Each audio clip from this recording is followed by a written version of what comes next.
Nosso Deus, nosso Pai de amor, Senhor, a gente quer, mais uma vez, pedir a Tua presença, que Teu Espírito Santo esteja aqui conosco, Deus.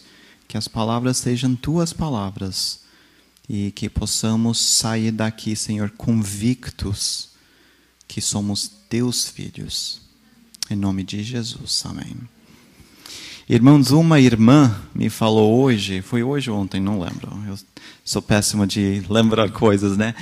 Olha como Deus responde as tuas orações. Foi hoje, né? E não responde as minhas, né? Eu falei, como assim? Não, porque você peça e Deus responde. Irmãos, sabe que eu contei para vocês como Deus atuou no início de nosso projeto, né? Da forma milagrosa que Deus fez para nós ter o que nós temos hoje.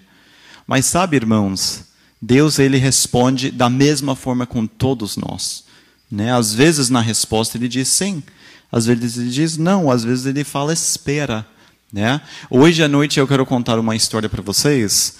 Sabe, como missionários, são muitas experiências boas e muitos não tão boas, para não usar a palavra ruim, né?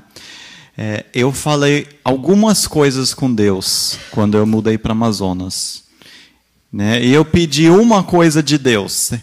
Uma das coisas eu falei para Deus: Deus, seja misericordioso comigo e que nunca, Senhor, permite que eu chegue ao naufragar em alguma dessas embarcações, algum rio. É de verdade, né? E pior que nunca acontece à noite. Agora, irmãos, vocês já pensaram, né? O rio Amazonas, o rio Solimões, é cheio de animais, né? A gente toma banho de dia, a gente pula. Eu sou meio dessa ideia, né? Se a gente está com um grupo, se eu tomo um banho no meio, né, vai pegar alguém lá nos periferias, né? Então, estou segura. A gente pula, a gente diverte na vida, né? Mas agora à noite é difícil você me ver no rio, né? Eu já uso meu juízo, digo, eu acho que eu estou bem, né? Pego um balde se eu preciso tomar um banho, né? Então eu falei, Deus, eu nunca quero ir no fundo.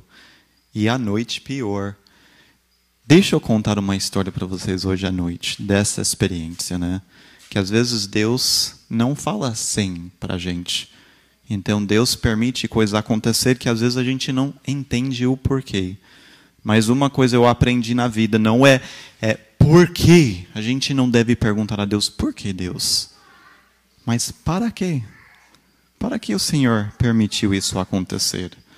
Nós fizemos uma missão dia 24 e dia 25 de setembro do ano 2011 para uma comunidade que chama Saracá. Quero contar para vocês dessa missão. Eu quero levar vocês comigo para essa missão em Saracá. Então, vem comigo. Vamos fazer uma missão juntos, só que vocês não vão passar pelo naufrágio, tá? Vocês vão ficar aqui sentados, seguros, mas acompanhando o que aconteceu nessa missão, né? Aqui foi uma embarcação nossa, o Luzeiro Amazônia 3, uma lancha médico-missionário.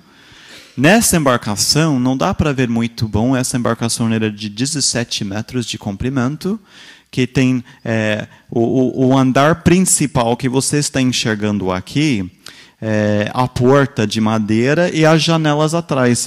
Você consegue ver que está tudo bem telado, né, para a gente não pegar as carapanã da Amazonas. Carapanã é o pernilongo de vocês, né? A gente tem outro nome para o bicho. Tanto que o bicho é outro bicho na Amazonas, né? A gente recomenda a pessoa usar repelente, né? Ou então dorme de mosquiteiro. Só que assim, tem um subdivisa desse carapanã na Amazonas que já vem com extensão de bico, né? Então eles podem medir o tamanho de você entre o mosquiteiro e eles vão conectando a extensão e furam de qualquer maneira através do mosquiteiro, né? Mas na embarcação tudo telado, não tem esse risco. Nesse dia de setembro, nós levamos um grupo de universitários da cidade de Manaus. Manaus é uma cidade que tem 2 milhões de habitantes, tem várias universidades, nenhuma adventista, né? Mas nós temos umas organizações que reúnem os universitários adventistas para fazer atividades. Nessa missão, em 2011, foi uma das primeiras missões que nós estávamos levando um grupo de universitários para fazer trabalho missionário no interior do Amazonas. Nessa missão, nós tínhamos 20 pessoas nessa embarcação. Dormem até 23 tranquilamente. Dá para ver aqui, deixa eu ver se está funcionando. A luzinha aí não está. Já. Obrigado. Aqui tem uma janela, aqui são janelas. Aqui, o que você está vendo são camarotes, né? O convés da embarcação é um pouco alto aqui na frente, tem um convés alto. Daí fecha, tem uma escada aqui e aqui a cozinha, né?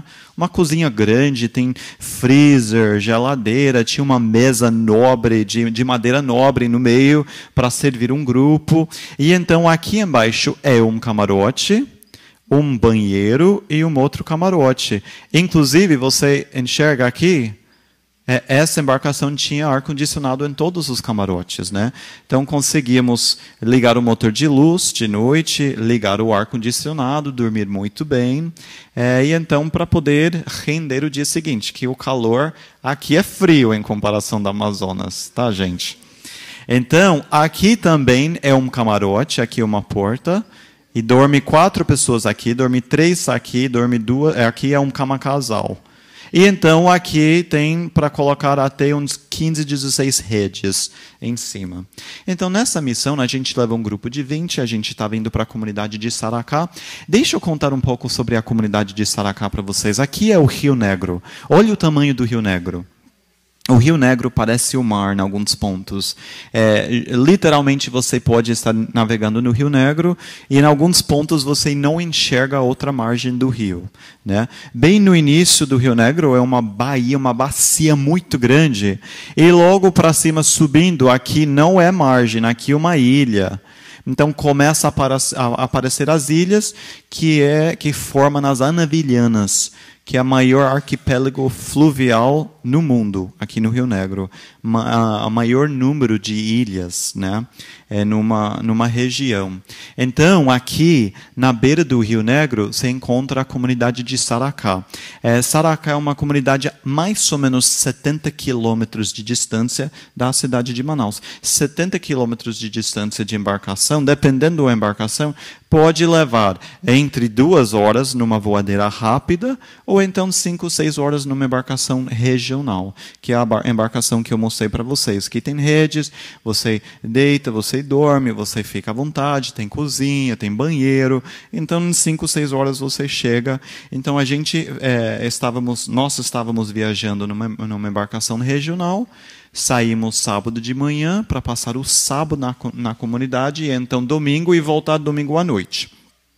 A comunidade de Saracá, interessantemente, não tinha nenhuma adventista. A comunidade mais ou menos de uns 34 famílias, né? Nessa região, em 2011, estávamos retornando à igreja adventista através do projeto Luzeiro. Antes de tinha encerrado, em 2000 a 2002 tinha feito ações na comunidade de Saracá. Ações, por exemplo, odontologia. Nós levamos uma equipe, eu não estava presente nessa época, mas o projeto levou uma equipe de dentistas para Saracá e fez um projeto de 0 cáries na comunidade. Foi um projeto de 1 ano, de visitas com odontologia, para atender todas as pessoas na comunidade e não deixar nenhuma pessoa com necessidade odontológica, né? Isso é um desafio muito grande no interior do Amazonas. Nós levamos pelo projeto médicos, foi feito evangelismo, foi batizado algumas pessoas. E sabe o que aconteceu? Alguma coisa entre uma outra, em 10 anos, 10, nunca ninguém da igreja adventista voltou para essa comunidade. Agora imagina você faz um batismo, tem pessoas que são batizados, novinhos na igreja e nunca voltam. O que acontece com essas pessoas? Abandona totalmente, né? São pessoas bem novas na igreja, bem novas na fé. E então, não tem mãe. Você nasce uma criança e não tem mãe, a criança vai morrer. Não tem como uma criança viver sem mãe depois de nascer, né? Então, 10 anos depois, em setembro de 2011, nós, então, como nosso projeto, decidimos voltar a visitar a comunidade de Saracá. Só que assim, ninguém sabia o que vai acontecer nessa comunidade. Como vai ser o recebimento, como que eles vão nos receber, né? É bem capaz que eles não vão ficar felizes, né? Pelo fato que foi feito alguma coisa e foram abandonados, né? Foram abandonados. Então, nós montamos uma equipe de 20 pessoas, universitários. Nós tínhamos a minha pessoa, mais 3 médicos. Nós tínhamos uma equipe com alguns dentistas. Nós tínhamos uma equipe assim multiprofissional.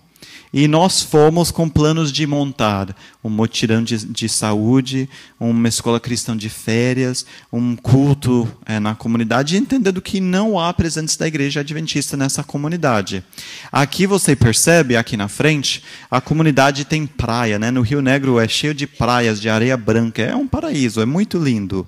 Né? A gente foi subindo a comunidade durante para você ter ideia, né? Sentir realmente na presença do Amazonas, o rio Amazonas, os rios na bacia do Amazonas, tem variação de 20 metros de altura durante a época da cheia ou então na seca. Agora estamos na seca. Você percebe, a gente anda durante a cheia, olha onde chega o rio, né? Então você tem ideia de como é longe chegar numa comunidade durante a seca em comparação da cheia, onde o rio sobe 20 metros e encosta, a embarcação pode encostar aqui e você simplesmente sobe para a comunidade. Né? Então nós subimos com uma equipe, levando todo o equipamento para fazer um mutirão, e nesse dia nós fomos recebidos por uma família. Eu quero contar uma história dessa família. Essa menina chama Gisele. Gisele, quando o projeto entrou à comunidade dela em 2002, foi uma pediatra com o grupo em uma dessas visitas. A mãe da Gisele, a senhora que está sentada em pé aqui, levou a filha dela, que tinha 1 ano e meio, para ver a pediatra. E a mãe falou para a pediatra: minha filha está sempre cansada. Ela está sempre cansada, parece que ela não brinca normal. E está sempre assim, parece cansada. Quando a pediatra foi a ouvir o coração dela, a pediatra ouviu um sopro que indicava que ela tinha um defeito no coração. Um defeito que, se não é operado, ela não tem condições de viver mais de 4 anos, e geralmente 2 ou 3 anos. Então, a pediatra, naquela época, conversou com a mãe e falou: nós temos que levar a tua filha para o capital e fazer alguns exames. Eu estou ouvindo um sopro que me indica que ela tem uma condição muito séria, né, cardíaca. Então, nós gostaríamos de levar a sua família para a cidade.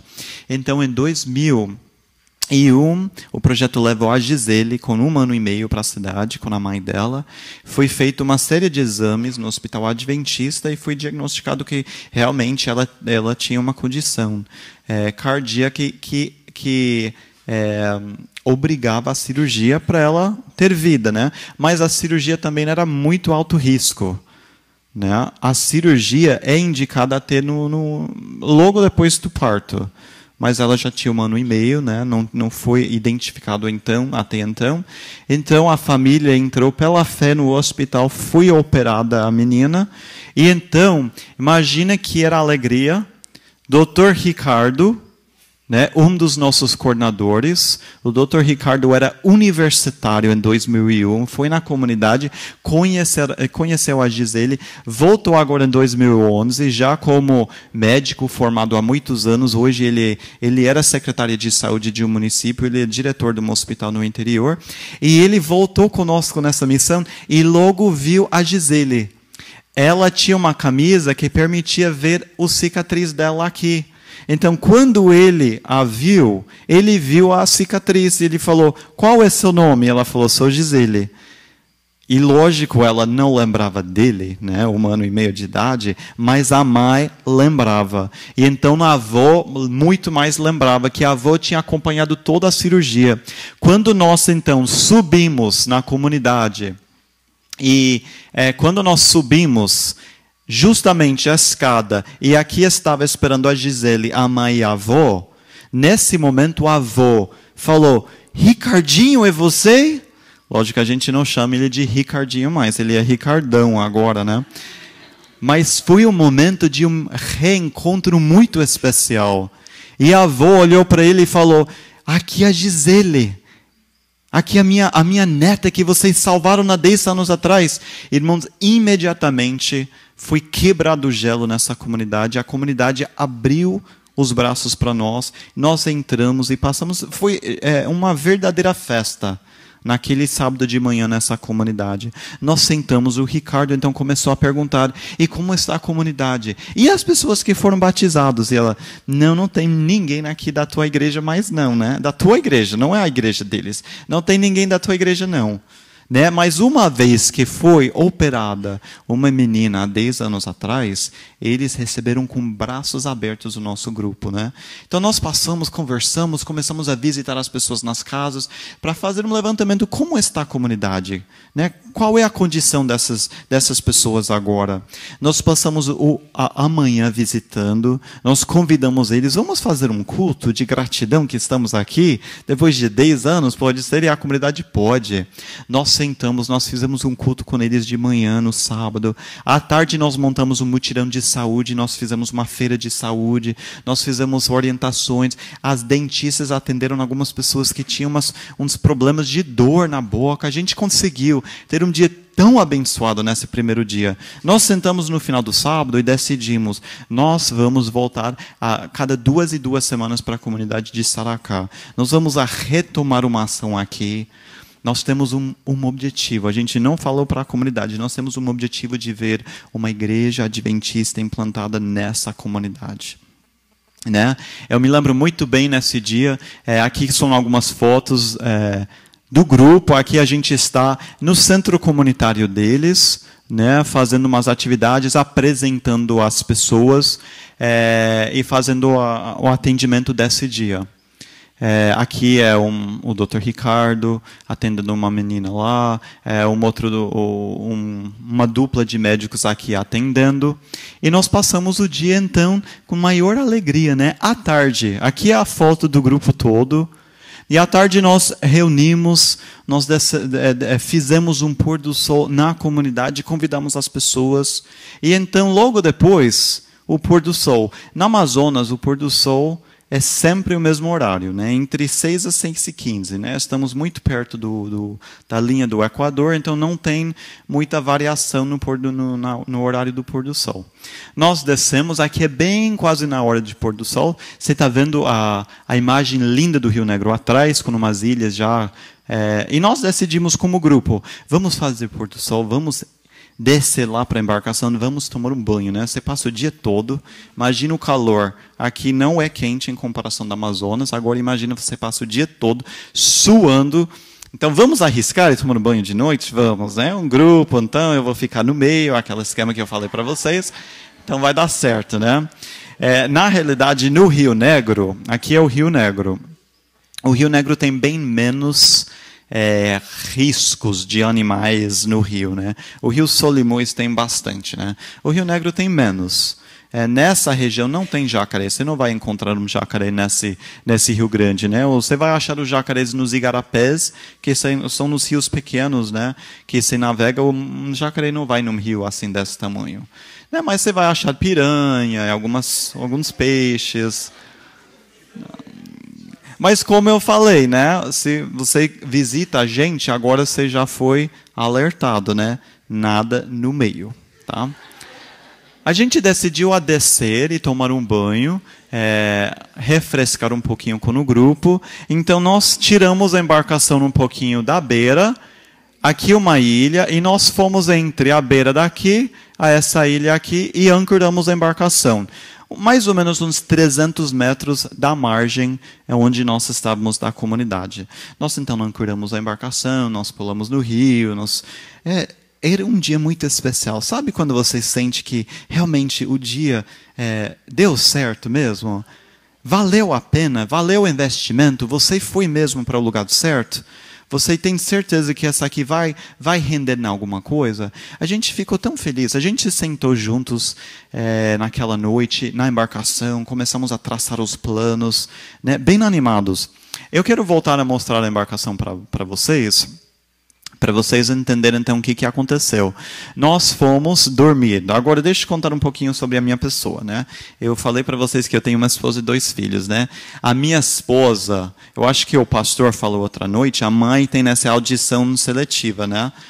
Se meus filhos simplesmente viram na cama, a minha esposa acorda, né?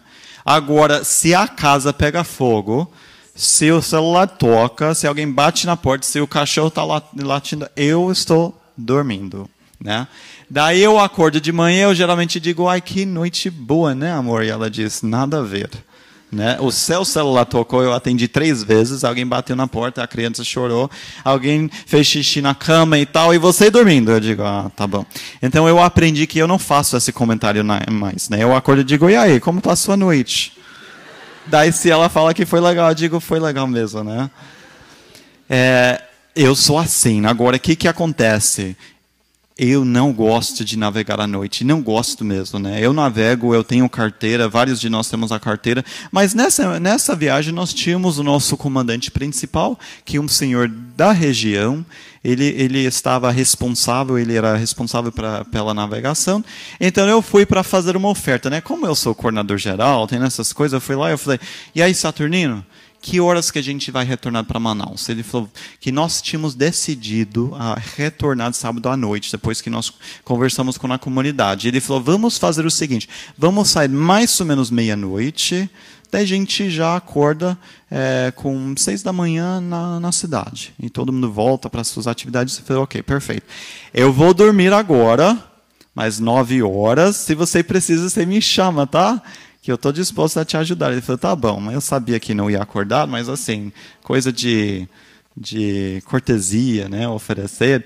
Então eu desci, eu estava dormindo nesse camarote aqui. Eu e mais 2 médicos, o Ricardo e o Renato, mais o médico. O que acontece? Aqui a cozinha foi tudo fechada, né? Então, nesse lado, por dentro, tinha uma escadinha que desce, e você, então, está em pé dentro do camarote. O camarote eu podia ficar em pé mesmo. O teto era bem em cima da minha cabeça. Tinha um beliche e uma cama solteiro do lado. Então, eu fui a primeira pessoa para descer e dormir, né? Que eu falei, talvez se ele vai me chamar, tomara que não me chame, e tomara que não é osso se ele me chama, né?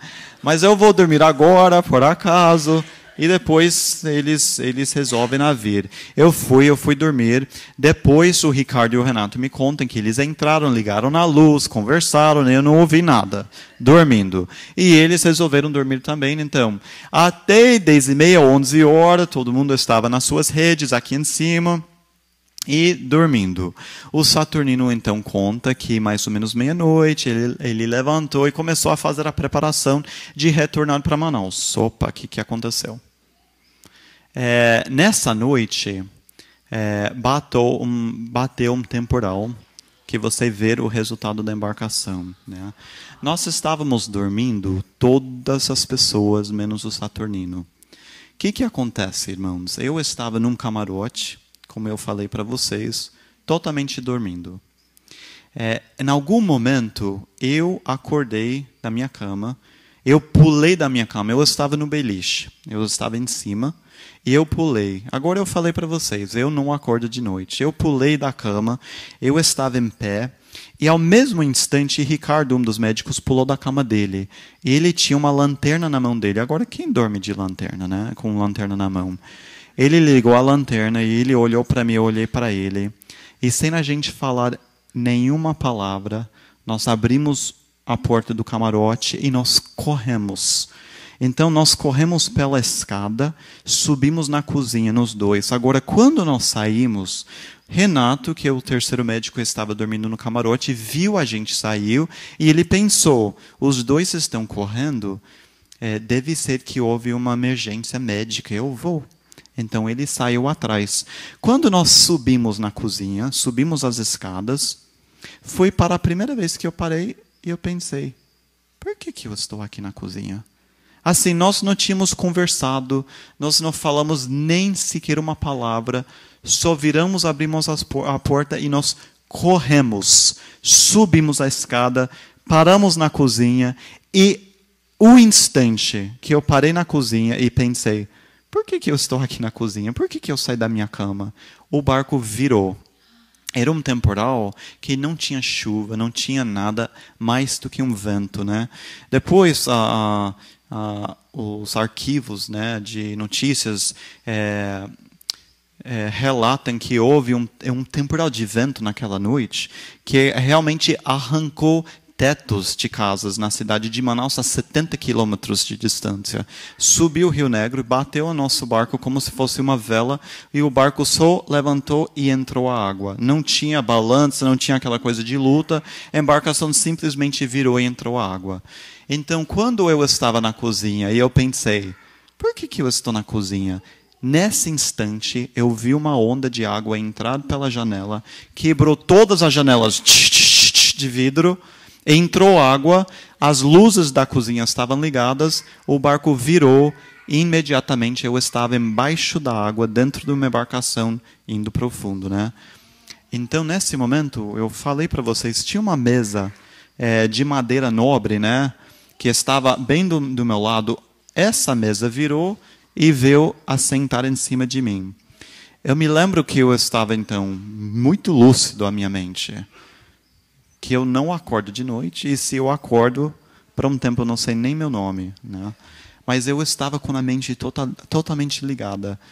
Eu tentei me livrar debaixo dessa mesa, eu tentei me tirar e eu não consegui. Eu sabia, a embarcação tinha virado assim e as minhas costas estavam justamente na parede. Então, quando o barco virou, eu estava no fundo da embarcação e eu sabia que eu tinha que ir para lá, né? Nadar nessa direção que agora é para cima. E eu podia me livrar, só que eu não conseguia me livrar dessa mesa. E eu tentei algumas vezes, não consegui, então eu resumi falar com Deus. Eu falei, Deus, me salva. Irmãos, eu falei, Deus, me salva. E a próxima coisa que eu sei, eu estava sentado aqui. Eu estava sentado fora da embarcação, no que era a parede, agora que virou o chão da embarcação. E eu estava sentado por fora. Agora o barco estava já afundando, quando eu percebi que eu estava fora. Só que agora, sabe o que passa na mente? Não sei onde estamos, não sei se já estávamos navegando. O Rio Negro, lembra que eu falei para vocês? Em alguns pontos você não enxerga a margem. Agora ninguém vai conseguir nadar para uma margem que nem consegue ver. Então, na minha mente, eu estava fora da embarcação, mas eu falei, não adiantou nada, eu vou morrer aqui. Eu tinha certeza que eu ia morrer. Né? Aquela agonia que dá no coração de você imaginar, eu vou morrer. E sabe o que passa na mente? Passa 10 mil coisas, mas passa nessa ideia, Deus, não é que eu tinha falado para o Senhor que eu nunca queria naufragar? Deus... Sério, Deus, eu estou aqui afundando no Rio Negro? É brincadeira, né? Se a gente fica numa agonia, mas logo, sabe o que eu pensei? Mas espera aí, somos 20 pessoas nessa embarcação. E então nós começamos a gritar para os nomes das pessoas. Renato, onde você está, Renato? O Ricardo, cadê você? Gabriel. E a gente gritando, né? Tentando achar as pessoas na escuridão numa embarcação afundando. Nós começamos, então, a rasgar a tela, tirando as pessoas, né, que estavam presas embaixo da tela. Começamos a tirar pessoas da água. Começamos a gritar pelos nomes. Nessa ocasião, nós tínhamos 2 universitários de medicina que estavam na embarcação, que eram ribeirinhos. Eles vieram do interior, conseguiram passar no vestibular e estavam estudando medicina. Os dois deles, por ter criado a vida toda em barco, estavam bem ágeis, né, na hora do acidente. E um deles conta para nós depois, ele falou assim: eu ouvi uma voz que falou, vá para a janela da frente. Então ele nadou aqui, ao lado da embarcação, até onde tinha essa janela. Vocês lembram? Eu mostrei para vocês a janela, banheiro e janela. Ele foi para a janela da frente. Ele não sabia que nós estávamos na janela de trás e tinha um casal na janela da frente. Deixa eu mostrar para vocês. Tinha esse casal aqui, Dr. Aníbal e a esposa dele. Estavam dormindo nesse camarote da frente. Quando a embarcação virou, nós três do nosso camarote já estávamos em pé na cozinha. Eles não estavam, eles estavam dormindo na cama casal deles. O Aníbal conta para a gente depois que eles estavam dormindo quando de repente uma onda entrou no quarto deles. E ele e a esposa acordou. Os dois acordaram, né? E ele falou que a esposa falou, vamos correr daqui. E então ele começou a correr pelo corredor e ela estava atrás. Só que quando ele entrou no corredor, justamente onde nós tínhamos subido há segundos antes, ele perdeu a orientação, porque estava totalmente cheio de água. Então ele começou a tentar sentir onde que está a porta. E ele disse que ele sentiu a esposa segurar o braço dele naquela noite. E depois os dois se apagaram, né? Perderam a consciência. Então o Gabriel disse que ele ouviu uma voz que falou, vá para a janela da frente. Então Gabriel foi para a janela, ele rasgou a janela, ele meteu a mão lá dentro e começou a sentir dentro da água quando ele encostou com um braço, que era o braço do Dr. Aníbal, né? Então ele gritou para ajuda, ele conseguiu tirar o corpo de Aníbal desse camarote, passou para a minha pessoa. A gente não enxergava quem era muito escuro, né? E eu me lembro que eu segurei a cabeça dele aqui, eu tinha a cabeça de alguém segurando dentro do meu braço, o outro braço segurando a embarcação. E quando deu um relâmpago, eu consegui ver o rosto dele, eu vi, é Aníbal. E eu vi que os olhos dele já estavam fixos, que é um sinal que ele não está mais conosco, né? Então imagina a agonia que deu. A gente conseguiu tirar ele da água, nós passamos ele para cima, e nós encostamos ele nesse lateral e começamos a fazer reanimação cardíaca nele, dentro da água, numa embarcação afundando. Graças a Deus, entre 2 minutos ele começou a respirar e voltou.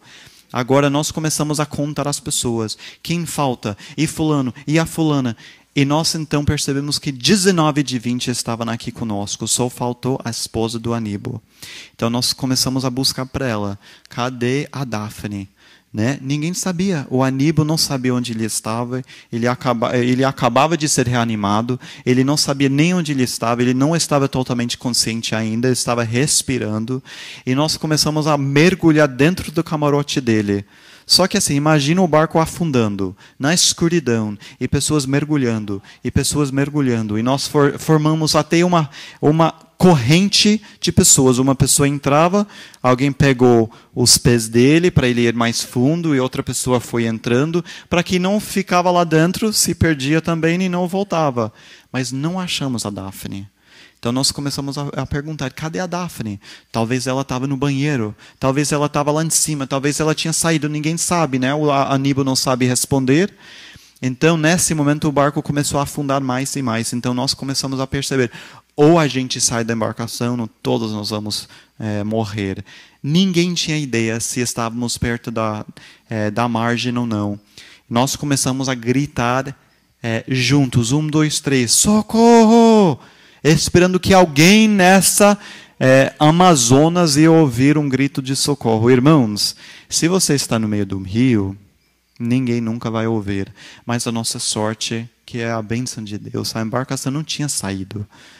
Nessa noite, lá em cima da comunidade de Saracá, onde nós tínhamos prestado um serviço o dia todo, uma menina acordou de noite e ouviu um grito de socorro. Sabe quem foi essa menina? Foi a Gisele. A Gisele foi acordada, ouviu um grito de socorro. Ela acordou o pai. Ela falou, pai, alguém está gritando para socorro. E o pai ouviu, ele falou, não estou ouvindo nada, filha. Eu acho que você sonhou. E ela falou, pai, eu tenho certeza, pai, eu ouvi um grito de socorro. E o pai falou, vamos lá fora e olhar.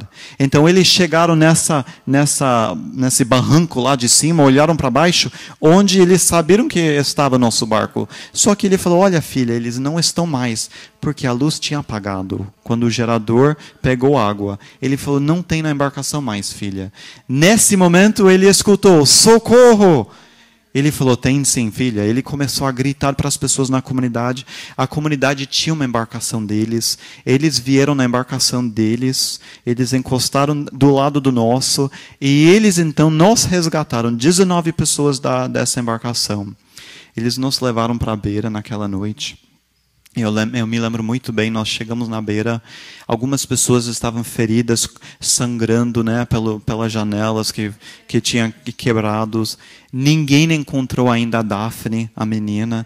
E então os ribeirinhos da comunidade falaram, nós vamos voltar para a embarcação e vamos buscar para ela. Né? Eles levaram a gente para a beira. Irmãos, posso te contar, quando a gente aceita um chamado de Deus... A gente fala o quê? Eis-me aqui. O que a irmã cantou hoje à noite? Eu vou, Deus, me mostra. Mas, irmãos, quantos de nós realmente estamos dispostos a morrer? Quantos assim? A gente diz, eis-me aqui, Deus. Eu quero ser missionário, mas morrer eu não quero. De fato, não vou. Eu não estou disposto a isso. Irmãos, a gente chegou na beira naquela noite. Quando eu pisei na beira, sabe, 10.000 coisas passam na mente. Eu falei, Deus, estou vivo. Estou aqui vivo. O que eu estou fazendo com minha vida na Amazonas? Que loucura é isso? Eu tenho uma esposa e 2 filhos em Manaus. Podia ter morrido hoje à noite. Para quê? É isso a vida? Começa a passar tantas coisas na mente. Irmãos, a gente começa a questionar. É isso a minha vida? É isso? Deus, não é que eu tinha falado para o Senhor, nunca quero naufragar? Não era brincadeira, eu não queria naufragar. E de noite, Deus? Sério, Deus, é isso? Irmãos, nós passamos uma noite muito longa essa noite. As pessoas da comunidade voltaram para a embarcação e não foi até amanhecer que eles acharam no corpo dela dentro da embarcação. Infelizmente, a Daphne morreu naquela noite. Agora imagina, você foi para fazer uma ação missionária, você naufragou, perdeu uma embarcação, agora uma voluntária morreu. Irmãos, nós reunimos com todos nós naquela beira. Olha a embarcação antes e a embarcação depois. Nós reunimos naquela beira, de manhã. Aqui está o corpo da Daphne. Ela está morta na nossa frente.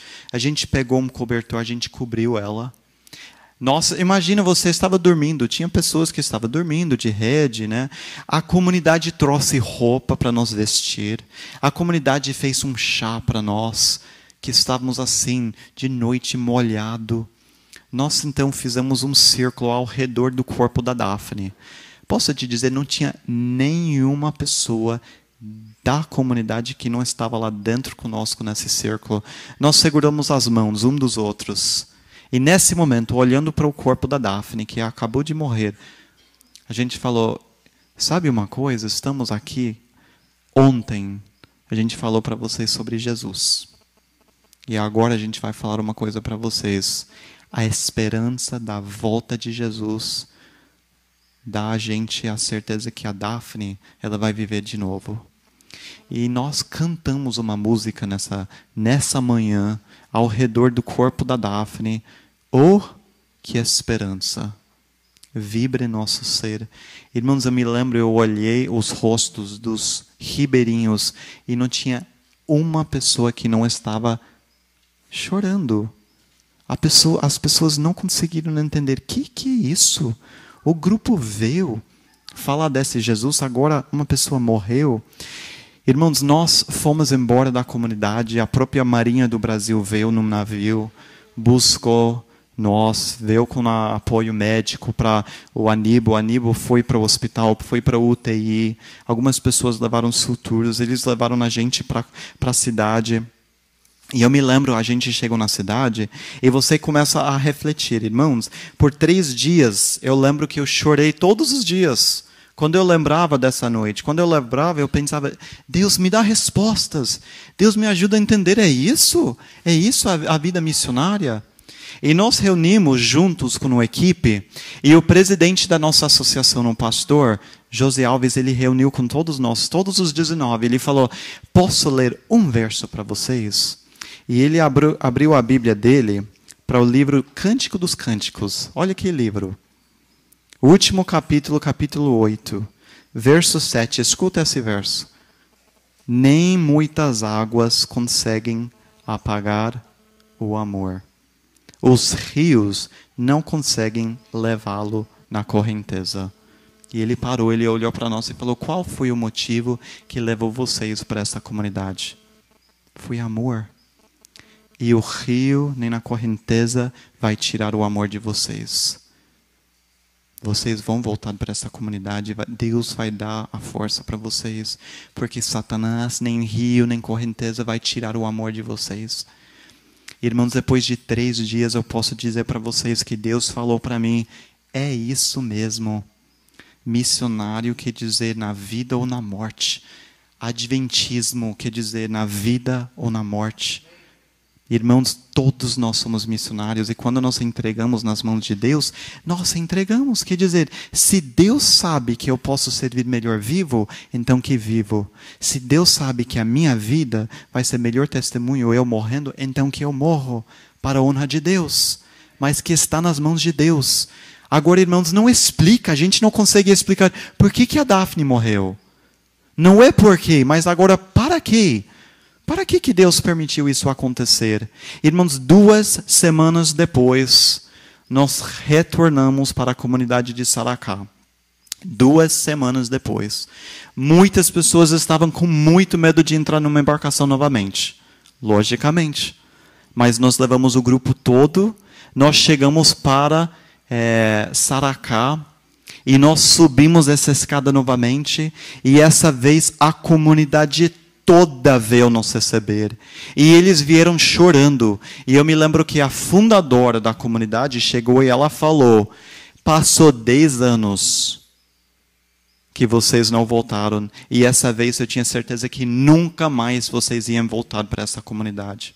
Agora eu sei que o Deus que vocês servem é vivo. E a comunidade toda chorou. E eu posso dizer para vocês, a gente não entende o porquê, mas para quê? Para que Deus permitiu isso acontecer? Irmãos, nós não sempre temos as respostas. Não sempre temos. Não é que cada vez Deus ele responde às nossas orações da forma que nós esperamos. Eu orei, Deus, nunca quero naufragar. E eu naufraguei. Agora eu não peço isso mais. Eu digo, Deus, então, se o Senhor quer, eu não quero, mas se o Senhor quer. Irmãos, em setembro desse ano nós voltamos. Depois deste 2011 até hoje, nós temos obreiros morando nessa comunidade. Olha quem nessa aqui. É a Gisele, que foi batizada na igreja adventista. A avó dela foi, a família dela foi. Em setembro, nós inauguramos a primeira igreja adventista do 7º dia na comunidade de Saracá. Amém, irmãos? Sabe quem estava lá? Sabe quem estava lá para que nem entrou a água junto com as pessoas se batizando? O Dr. Aníbal, o marido da Daphne. Né? O marido que perdeu a esposa nessa região, ele presenciou os primeiros batismos na comunidade de Saracá. Hoje, deste setembro, nós temos uma igreja inaugurada na comunidade de Saracá. Irmãos, não é porque, é para quê? Irmãos, às vezes Deus não responde da forma que nós imaginamos. Às vezes a gente passa muitas provações. Mas eu quero falar uma coisa para vocês hoje à noite, encerrando. Irmãos, nós estamos nas mãos de Deus. O nosso Deus é muito maior. Então, se eu naufrago, se eu morro, que eu morro na mão de Deus. Mas pior de morrer é sair do caminho de Deus, irmãos. Se nós somos fiéis, Deus tem um chamado, irmãos, para cada um de nós. Cada um de nós temos um chamado a se envolver na obra dele.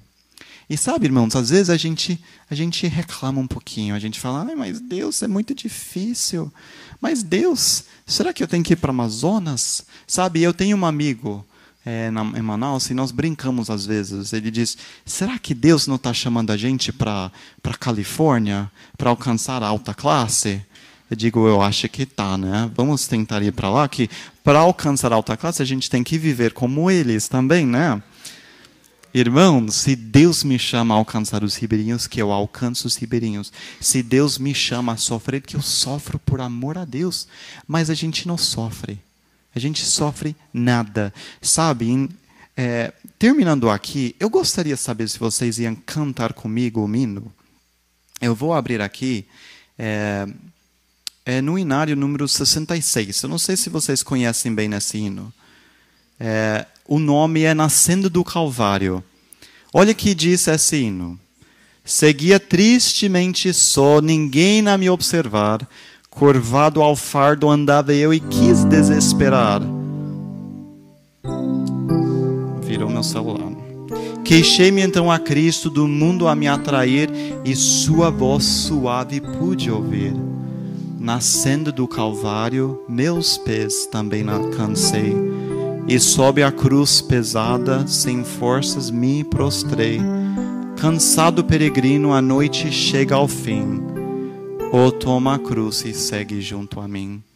Irmãos, nós temos um convite de seguir a Jesus e não dá para reclamar. Se nosso caminho é difícil, Jesus já passou isso.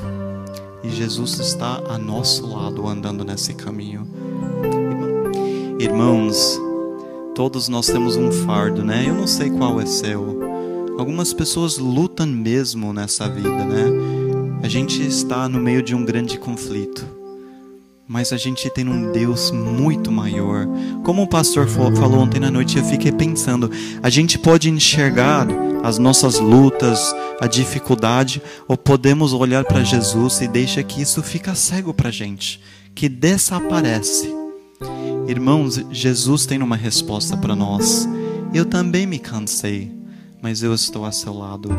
Irmãos, vale a pena você continuar fiel na obra de Deus.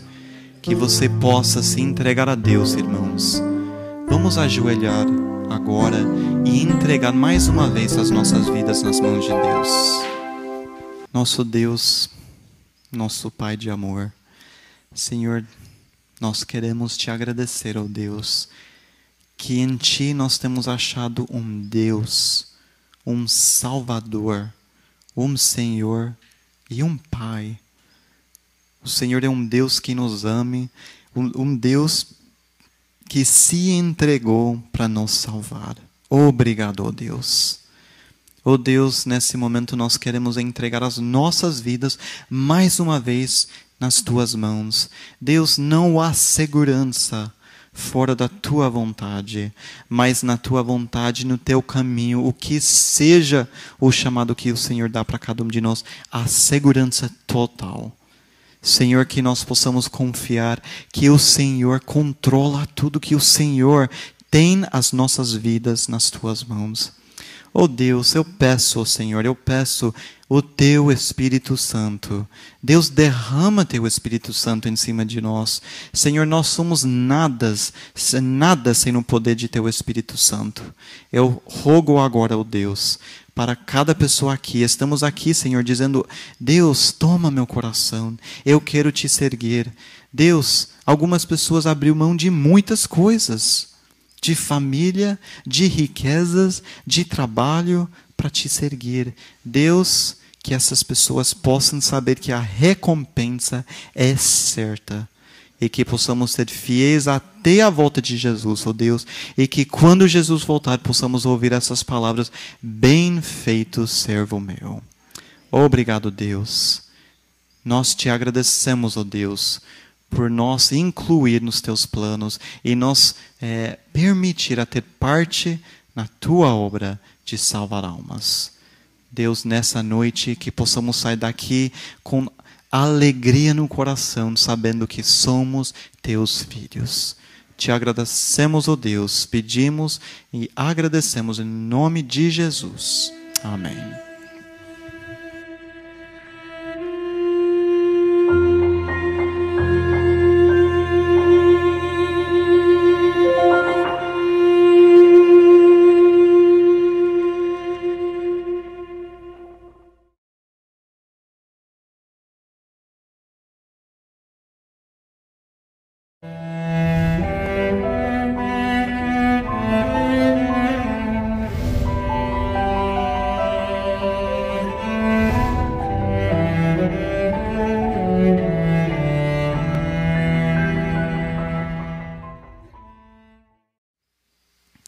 Nosso Deus, nosso Pai de amor, Senhor, a gente quer, mais uma vez, pedir a Tua presença, que Teu Espírito Santo esteja aqui conosco, Deus. Que as palavras sejam Tuas palavras e que possamos sair daqui, Senhor, convictos que somos Teus filhos. Em nome de Jesus, amém. Irmãos, uma irmã me falou hoje, foi hoje ou ontem, não lembro. Eu sou péssimo de lembrar coisas, né? Olha como Deus responde as tuas orações. Foi hoje, né? E não responde as minhas, né? Eu falei, como assim? Não, porque você nunca, Senhor, permite que eu chegue ao naufragar em alguma dessas embarcações, algum rio. É de verdade, né? E pior que nunca acontece à noite. Agora, irmãos, vocês já pensaram, né? O rio Amazonas, o rio Solimões é cheio de animais, né? A gente toma banho de dia, a gente pula. Eu sou meio dessa ideia, né? Se a gente está com um grupo, se eu tomo um banho no meio, né? Vai pegar alguém lá nos periferias, né? Então, estou segura. A gente pula, a gente diverte na vida, né? Mas agora à noite é difícil você me ver no rio, né? Eu já uso meu juízo, digo, eu acho que eu estou bem, né? Pego um balde se eu preciso tomar um banho, né? Então eu falei, Deus, eu nunca quero ir no fundo. E à noite pior. Amazônia 3, uma lancha médico-missionário. Nessa embarcação, não dá para ver muito bom, essa embarcação era de 17 metros de comprimento, que tem o andar principal que você está enxergando aqui, a porta de madeira e as janelas atrás.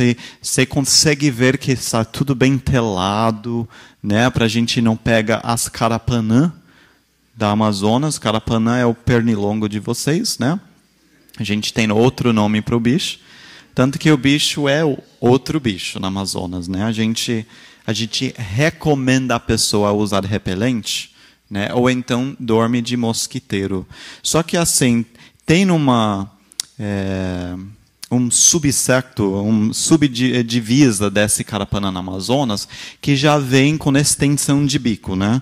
Então eles podem medir o tamanho de você entre o mosquiteiro e eles vão conectando.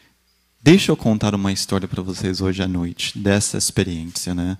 Que às vezes Deus não fala assim para a gente. Então Deus permite coisas acontecer que às vezes a gente não entende o porquê. Mas uma coisa eu aprendi na vida, não é por quê. A gente não deve perguntar a Deus, por que Deus? Mas para quê? Para que o Senhor permitiu isso acontecer? Nós fizemos uma missão dia 24 e dia 25 de setembro do ano 2011 para uma comunidade que chama Saracá. Quero contar para vocês dessa missão, eu quero levar vocês comigo para essa missão em Saracá. Então, vem comigo, vamos fazer uma missão juntos, só que vocês não vão passar pelo naufrágio, tá? Vocês vão ficar aqui sentados, seguros, mas acompanhando o que aconteceu nessa missão, né? Aqui foi uma embarcação nossa, o Luzeiro peça e Deus responde. Irmãos, sabe que eu contei para vocês como Deus atuou no início de nosso projeto, né? Da forma milagrosa que Deus fez para nós ter o que nós temos hoje. Mas sabe, irmãos, Deus ele responde da mesma forma com todos nós, né? Às vezes na resposta ele diz sim, às vezes ele diz não, às vezes ele fala espera, né? Hoje à noite eu quero contar uma história para vocês. Sabe, como missionários, são muitas experiências boas e muitas não tão boas, para não usar a palavra ruim, né? Eu falei algumas coisas com Deus quando eu mudei para Amazonas, né? E eu pedi uma coisa de Deus. Uma das coisas eu falei para Deus: Deus, seja misericordioso comigo e que